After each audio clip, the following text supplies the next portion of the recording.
Hi everyone, welcome to Tamil Keralam. അപ്പോൾ നമുക്ക് വീഡിയോയിലോട്ട് കടന്നാലോ. അപ്പോൾ ഇത് വൈകുന്നേരം തൊട്ടാണ് വീഡിയോ എടുക്കാൻ തുടങ്ങിയത്. വൈകുന്നേരം ഞങ്ങളെല്ലാവരും ഇങ്ങനെ ചായ കുടിക്കാനായിട്ടിരുന്നപ്പോൾ കുറച്ച് ബജ്ജി ഉണ്ടാക്കിയാലോ എന്ന് തോന്നി. പപ്പടം കാച്ചിയതിൻ്റെ എണ്ണ കുറച്ച് ബാക്കിയുണ്ടായിരുന്നു. അതുപോലെ 2 വാഴയ്ക്ക ഉണ്ടായിരുന്നു. അവിയലിൻ്റെ പച്ചക്കറി വാങ്ങിച്ചപ്പോൾ കിട്ടിയ വാഴയ്ക്കയാണ്. അങ്ങനെ 2 വാഴക്കയും കൊണ്ട് ഞങ്ങൾ വട്ടത്തിലരിഞ്ഞ ബജ്ജി ഉണ്ടാക്കി കഴിച്ചു. അപ്പോൾ നല്ല രസമായിരുന്നു വൈകുന്നേരം കഴിക്കാനായിട്ട്. ഇത് കഴിഞ്ഞ് ഡിന്നറിനുള്ള കടല കുറച്ചുണ്ടായിരുന്നു, അത് വേവിക്കാൻ കുക്കറിലിട്ടു.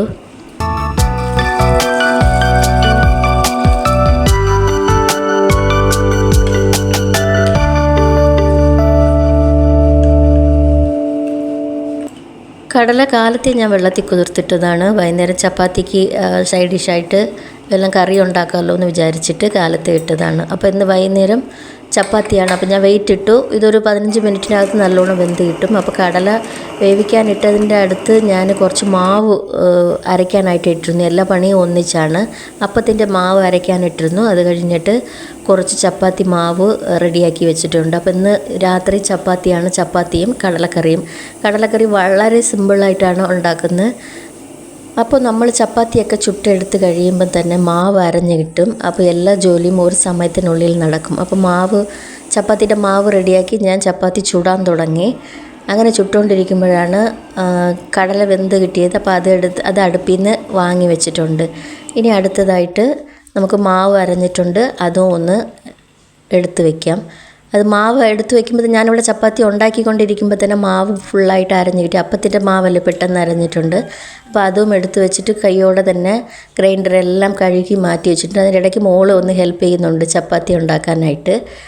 അപ്പോൾ ഞാൻ മാവെല്ലാം ഒഴിച്ച് വെച്ചിട്ട് ആവശ്യത്തിന് ഉപ്പ് ഇട്ട് കലക്കി അടപ്പിട്ട് വെച്ചു. അപ്പോൾ കടല നേരത്തെ തന്നെ കുക്കർ ഇറക്കി താഴെ വെച്ചിട്ടുണ്ട്. കടല നല്ലോണം വെന്തിട്ടുണ്ട്. ഇപ്പോൾ നമുക്ക് മാവിൽ ഉപ്പൊക്കെ ഇട്ടിട്ടുണ്ട്. ഇനി നല്ലോണം മിക്സാക്കി കൊടുത്തിട്ടുണ്ട്. ഇനി നമുക്കൊരു അടപ്പിട്ട് ഇത് നാളെ വൈകുന്നേരത്തേക്കാണ് ഈ മാവ്, നാളെ കാലത്തേക്കല്ല, വൈകുന്നേരത്തേക്കാണ് ഈ മാവ്. അപ്പോൾ ഇന്ന് കുറച്ച് സമയം കൂടുതലുണ്ടായിരുന്നതുകൊണ്ട് ഞാനിന്ന് നേരത്തെ അരച്ച് വെച്ചു.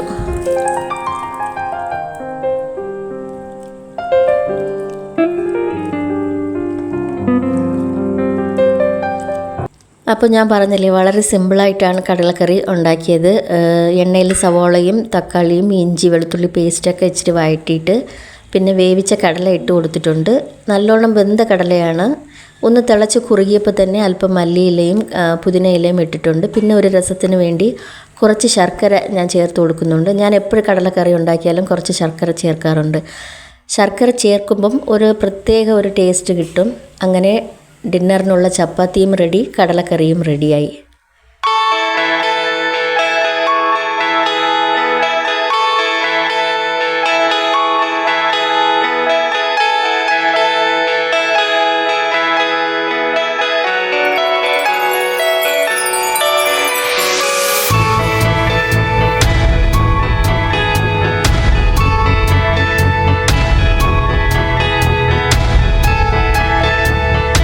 അങ്ങനെ പിറ്റത്തെ കാലത്തായി. അപ്പോൾ കാലത്ത് തന്നെ പിള്ളേരെല്ലാം എണീച്ച ഉടൻ തന്നെ ഞാൻ ബെഡൊക്കെ ഒന്ന് മാറ്റി കൊടുത്തിട്ടുണ്ട്. കാരണം ഇനി കുക്കിങ്ങിന് പോയാൽ ഇതിന് സമയം കിട്ടുകയില്ല.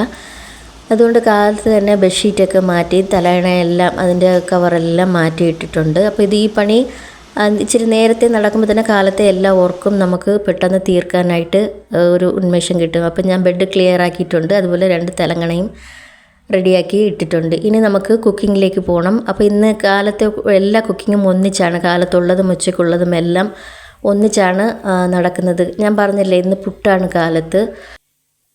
അപ്പത്തിൻ്റെ മാവ് വൈകുന്നേരത്തേക്ക് ഉണ്ടാക്കാൻ കണക്കാക്കിയാണ് ഞാൻ എടുത്തത്. അപ്പോൾ ഞാനിവിടെ വീഡിയോ എടുക്കുമ്പോൾ ഒരാൾ ഇടയ്ക്ക് കഥകളി കളിക്കുമോ കൈയും കൊണ്ട്, ക്യാമറയുടെ ഇടയിൽ വന്ന് മോളായിരുന്നു. അപ്പോൾ ഞാൻ കുക്കിങ്ങിൽ എനിക്ക് ചെറിയ ഹെൽപ്പൊക്കെ മോള് ചെയ്യാറുണ്ട്. അങ്ങനെ നിന്നപ്പോഴായിരുന്നു ഇടയ്ക്ക് ഇങ്ങനെ കൈ കൊണ്ട് ഡാൻസ് കളിക്കുന്നത്.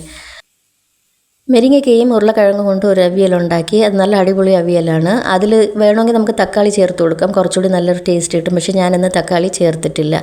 അത് കഴിഞ്ഞ് കത്തിരിക്ക പാൽക്കൂട്ട് ഉണ്ടാക്കാനായിട്ട്, കത്തിരിക്ക ടെറസിൽ നിന്ന് മെനിങ്ങാന്ന് എടുത്തതാണ്. അപ്പം അതിൻ്റെ പാൽക്കൂട്ട് ഉണ്ടാക്കാനായിട്ട് കുറച്ച് സവോളയും പച്ചമുളകും ഞാൻ വഴറ്റി കൊടുക്കുന്നുണ്ട്. നടുക്കത്തെ അടുപ്പിൽ സാമ്പാർ റെഡി ആയിക്കൊണ്ടിരിക്കുവാണ്. അതിൻ്റെ പച്ചക്കറികളൊക്കെ ഞാൻ എണ്ണയിൽ വാട്ടിയിട്ട് അത് കഴിഞ്ഞിട്ട് പരിപ്പ് വേവിച്ച് ഒഴിക്കുവാണ്. അപ്പോൾ ഇതിൽ സാമ്പാറിൽ മുരിങ്ങയ്ക്കയും കുമ്പളങ്ങ മെനിങ്ങാന്ന് ടെറസിൽ നിന്ന് വിളവെടുത്ത കുമ്പളങ്ങ ഉണ്ടായിരുന്നു. അപ്പോൾ അതും കൂടി ഇട്ട് കുറച്ച് തക്കാളിയും വെണ്ടയ്ക്കയൊക്കെ കൂടി ചേർത്തിട്ട് സാമ്പാർ ഉണ്ടാക്കുന്നുണ്ട്. അപ്പോൾ പരിപ്പൊക്കെ ഒഴിച്ചിട്ടുണ്ട്. ഇനി ഇത് ഒന്ന് തിളച്ച് കുറുകി വരുമ്പോൾ കുറച്ച് മല്ലിയില നമുക്ക് ചേർത്ത് കൊടുക്കാം. അതിന് മുമ്പ് കുറച്ച് കായപ്പൊടി ഞാൻ ചേർത്ത് കൊടുക്കുന്നുണ്ട്. അങ്ങനെ സാമ്പാറും റെഡിയായി. ഇനി ഇത് കഴിഞ്ഞിട്ട് പാൽക്കൂട്ട് റെഡിയാക്കണം. അതിന് കത്തിരിക്ക നല്ലോണം വഴണ്ടിട്ടുണ്ട്. ഇനി തേങ്ങാപ്പാൽ ഞാൻ അല്പം തേങ്ങാപ്പാൽ കൂടുതൽ ഒഴിക്കുവാണ്. കാരണം ഇത് നമുക്ക് 2 ദിവസം വേണമെങ്കിലും വെച്ച് ഉപയോഗിക്കാം. നമ്മൾ ഫ്രിഡ്ജിൽ വെച്ചിട്ട് യൂസ് ചെയ്താൽ നല്ല അടിപൊളി ടേസ്റ്റ് ആയിരിക്കും. എൻ്റെ മക്കൾക്കൊക്കെ ഈ കൂട്ട് ഭയങ്കര ഇഷ്ടമാണ്. അപ്പോൾ എനിക്കും ഇത് നല്ല ഇഷ്ടമാണ്. പക്ഷേ ചേട്ടന് അത്ര ഇഷ്ടമല്ല. ഞങ്ങൾ 2 ദിവസമായിട്ട് യൂസ് ചെയ്യാൻ വേണ്ടി കുറച്ച് കൂടുതൽ തേങ്ങാപ്പാൽ ഒഴിച്ച് കറിയായിട്ട് എടുക്കുവാണ്. അങ്ങനെ 3 ഐറ്റങ്ങളും റെഡിയായി. സാമ്പാറും റെഡിയായി, കത്തിരിക്ക പാൽക്കൂട്ടും റെഡിയായി, അതുപോലെ അവിയലും ഇവിടെ റെഡി ആയിട്ടുണ്ട്. ചോറ് കാലത്തെ തന്നെ ഞാൻ വെച്ചു. ഇത് കഴിഞ്ഞിട്ട് കിച്ചൺ ഫുള്ളായിട്ട് ക്ലീൻ ചെയ്തെടുത്തു. സ്റ്റൗവും എല്ലാം തുടച്ച്, സ്ലാബും എല്ലാം തുടച്ച്, അതുപോലെ സിങ്കും കഴുകിയിട്ടിട്ടുണ്ട്. ഉച്ചയ്ക്കൊക്കെ ഭയങ്കര ക്ലംസി ആയിരുന്നു കിച്ചണൊക്കെ. കാരണം പാചകങ്ങൾ തുടർന്ന് നടന്നുകൊണ്ടിരുന്നതല്ലേ. എല്ലാ കിച്ചണും ഇപ്പോൾ ക്ലീൻ ആക്കി ഇട്ടിട്ടുണ്ട്. കിച്ചൺ ക്ലീൻ ആക്കുമ്പോൾ ഞാൻ വൈകുന്നേരമാണ് ക്ലീൻ ആക്കിയത്. ഉച്ചയ്ക്ക് ലഞ്ചൊക്കെ കഴിഞ്ഞപ്പോൾ ഇച്ചിരി മടിയായിരുന്നു. അപ്പോൾ അത് ഉടനെ തന്നെ ഞാൻ ക്ലീൻ ചെയ്തില്ല, എല്ലാം ഇട്ട് വെച്ചിരുന്നു. പിന്നെ വൈകുന്നേരം ആയപ്പം കിച്ചൺ ഫുള്ളായിട്ട് ഒന്ന് ക്ലീൻ ചെയ്തെടുത്ത് അത് കഴിഞ്ഞിട്ട് വീട് തൂക്കാനായിട്ട് ഇറങ്ങി. അങ്ങനെ വീടൊക്കെ തൂത്ത് കഴിഞ്ഞതിന് ശേഷം വരാന്തയൊക്കെ നല്ലോണം തൂത്ത് കൊടുത്തിട്ടുണ്ട്.